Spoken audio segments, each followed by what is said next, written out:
I'm Mary Baudouin, your host of This Ability Podcast. I'd like to give our listeners some background information about Katie Haynes, the founder and CEO of Smiling While Sending Hope, a nonprofit organization dedicated to supporting individuals with chronic illnesses and special needs. A graduate of Southern New Hampshire University, Katie is passionate about making a difference in the disability community through advocacy, care packages, awareness initiatives, and inclusive events. Born and raised in Youngsville, North Carolina, Katie has firsthand experience navigating life with chronic illnesses, including AGG, gastroschisis, MCAS, CRPS, and others. Her journey inspired her to start Smiling While Sending Hope in 2015 as a 4-H project, which officially became a nonprofit 4 years ago. Under her leadership, the organization has grown to provide birthday programs, toy drives, private events, caregiver support, and the SWSH Ability Club for STEM and creative projects. Through these efforts, Katie has impacted countless families during that children and adults with disabilities and chronic conditions feel supported, valued, and celebrated. Beyond her advocacy work, Katie is a talented photographer with dreams of working for Disney World or NASCAR. She loves capturing special moments and telling stories through her lens, blending her passion for photography with her dedication to inclusivity and representation. In addition to running Smiling While Sending Hope, she enjoys connecting her community, speaking at events, and inspiring others to embrace kindness and service. Her mission is simple but powerful: to bring joy, hope, and awareness to those facing medical and physical challenges, ensuring that no one feels alone in their journey.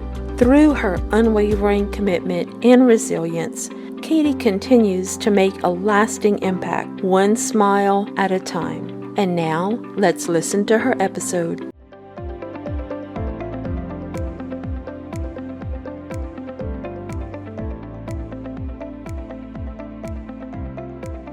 Thank you, everyone, for joining us for this episode of This Ability Podcast. I'm your host, Mary Baudouin, and joining us today is Katie Haynes and Tammy. Well, thank you both for being here on the show. So tell our audience a little bit about yourselves. My name is Katie Haynes, and I'm the founder and CEO of Smiling While Sending Hope, nonprofit with chronic illnesses. We help people with chronic illnesses and special needs. I graduated from Southern New Hampshire University with a degree in photography, and I like showing rabbits, I like hunting and outdoor activities and shooting sports. What about you, Tammy? I'm Tammy Kinsella, and I'm originally from Rhode Island, and I've lived over. The one state I've not lived in is Louisiana, but I've lived in Florida, Alabama, Tennessee, and Georgia, and North Carolina. And I'm the vice president of Smiling While Sending Hope. Okay. When it became a nonprofit almost 4 years ago. Great. I'm from Youngsville, North Carolina, and I'm a North Carolina native. We actually have a Youngsville, Louisiana. I know, my yeah. medicine has been sitting there before. Oh, that's funny. Yes, Yeah. CBS there, apparently. It's only about maybe 10 miles south of Lafayette. So, Oh my goodness. yeah, it's very, very close. So, Katie, before we started the show, you were talking to me about actually your nonprofit organization. It's called Smiling While Sending Hope. So tell us more about how you came up with the idea to start your own organization. So there was a little boy in my church, and he had childhood cancer, and I started helping with his nonprofit, Fight Like Paxton, and he had a toy drive, and then eventually I wanted to start it on my own, and so it started with the toy drive, and now it's grown into care packages for people 0 to 26. We go to the Ronald McDonald houses and provide dinner and programming. We go inpatient room to room at certain children's hospitals and bring care packages, and and then we do private events for caregivers, siblings, and the families. That's awesome. I know of a family here in Lafayette that stayed at a Ronald McDonald House.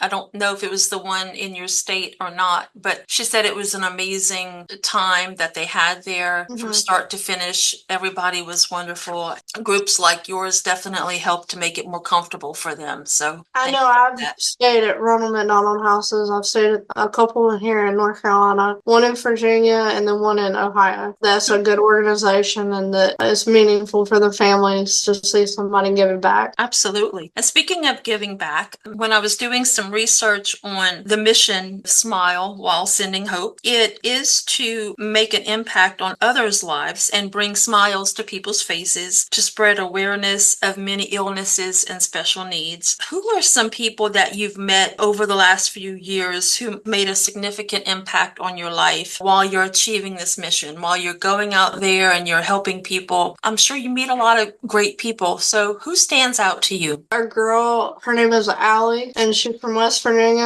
and she came down here to Cary for an appointment that they only have in certain parts of the South. Her story just stood out to me. And she was very nice and very sassy. Somebody in a wheelchair. Nice.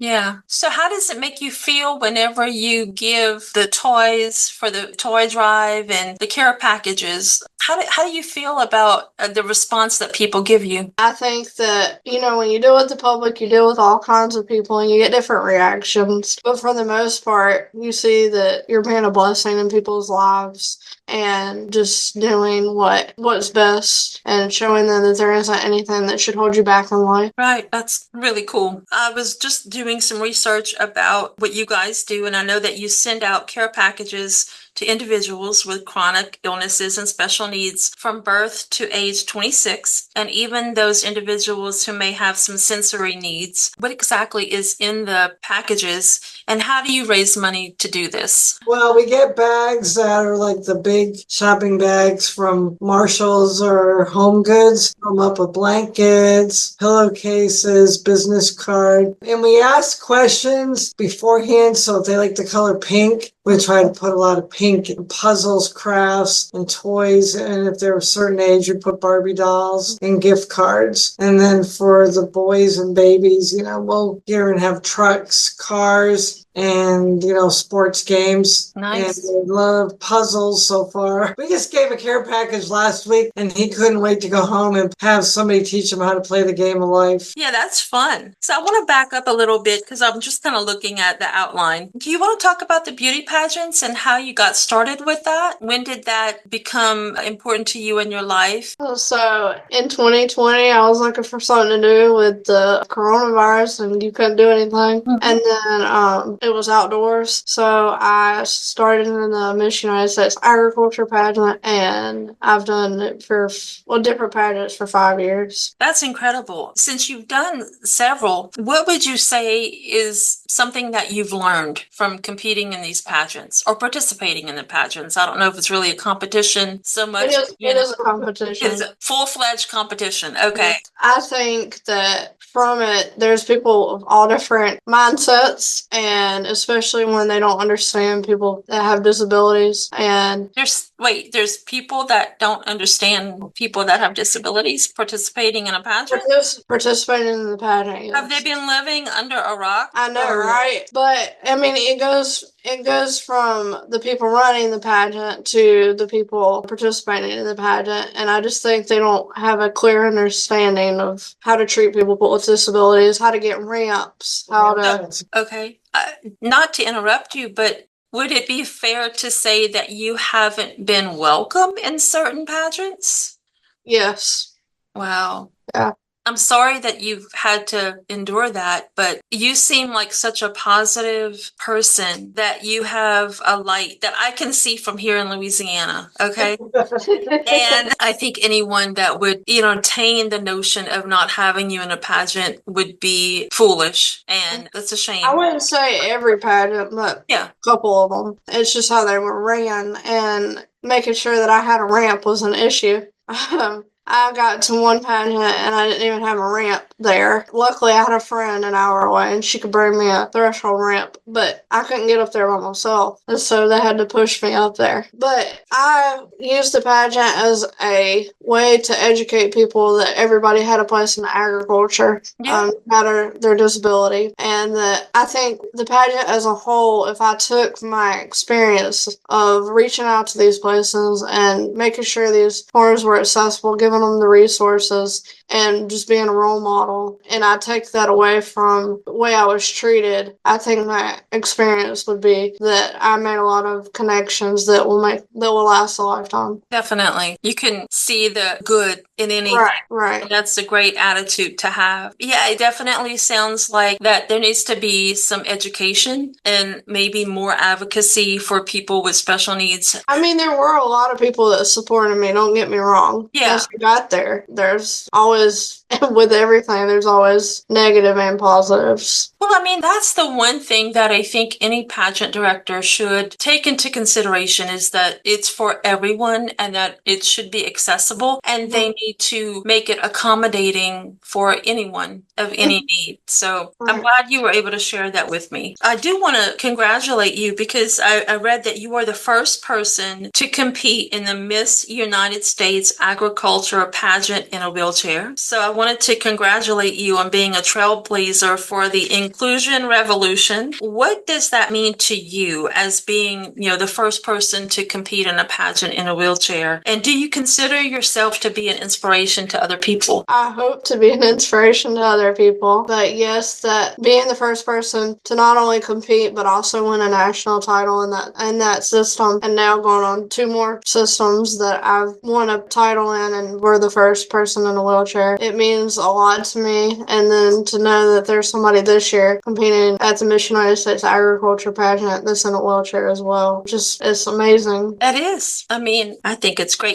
We actually had a few years ago here in Lafayette a Mardi Gras ball. Their crew for the Mardi Gras ball consisted of everyone with special needs. They didn't pay anything to enter. Moms and dads were able to go, and we dressed casually so that the formal wear would be on the focus of the participants. And it was just a blast to see. That was an event that we really embraced. It was a lot of fun. I did want to ask you just briefly for our audience to know, what condition do you have and how your health is now? I have dysautonomia. The form of dysautonomia that I have is rare. It's called AGG, autoimmune ganglionopathy. I have gastroparesis and mast cell activation syndrome, and then a lot of other chronic illnesses and special needs. I also have Asperger's. Was this something that developed over time, or was it something that you were born with? Well, I was diagnosed with Asperger's when I was 14, and then when I was 17, I got diagnosed with POTS, which now we know is the other type of dysautonomia. And then from there, it feels like every year I'm diagnosed with something new. What is a typical day like for you? Do you have to take a lot of medication or do any type of physical therapy or anything like that? I have to go to doctor's appointments and take medicine in the morning and at night. And for gastroparesis, I have a feeding tube. Okay. But I'm not on 24-hour feeds. I'm on nighttime feeds. Tammy, did you have anything that you wanted to add at this point? I have a few more questions. Well, she's my inspiration. I helped with her drive-by for her graduation, and we did a lot of My college graduation. Yeah, and we put it all together. A lot of phone calls with different people on it. And Katie showed up, and she had a notebook, and I said, "Oh, this is the lady I'm going to volunteer for." She had a job for everybody that day.